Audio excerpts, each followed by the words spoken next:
আসসালামু আলাইকুম সম্মানিত ভিউয়ার্স।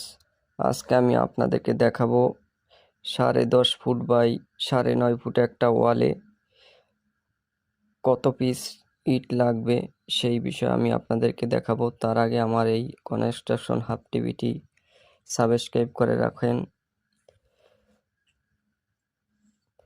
এখানে আমরা যে ওয়ালটি নিয়েছি 10.5 ফুট বাই 9.5 ফুট, এখানে আমরা ফ্রেশ গোপালগঞ্জের সবচেয়ে বড় সাইজের ইট ফ্রেশ ইট দিয়ে কাজ করতেছি। ইটের সাইজ হলো পাকা 10 আছে।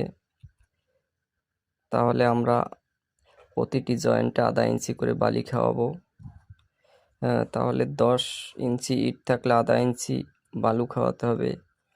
এখানে আমাদের 10.5 ফিট ওয়ালে আপনার ইট লাগতে আছে 12 পিস, লম্বায় 12 পিস ইট লাগতে আছে এবং উচ্চতায় আপনার 9.5 ফিট।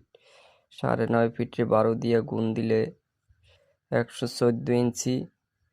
এইটারে ভাগ করবেন 3.5 দিয়া 3 ইঞ্চি ইট পুরু এবং আধা ইঞ্চি বালু খাওয়াতে হবে। এই হিসাব করে মোটামুটি আমাদের এই একটা ওয়ালে 10.5 ফিট বাই 9.5 ফুট একটা ওয়ালে আমাদের 32 গুণ দেবেন হলো 12, তাহলে এইটা আসে 384 পিস। 32 মানে আপনার উচ্চতা হলো 9.5 ফুট। 9.5 ফুটে ভাগ দেবেন 3.5 দিয়া, তাহলে আপনার 32 পিস ইট লাগে হাইটে, উচ্চতায়।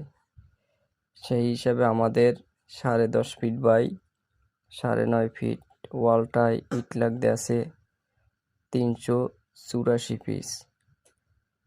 ভালো থাকবেন, আল্লাহ হাফেজ।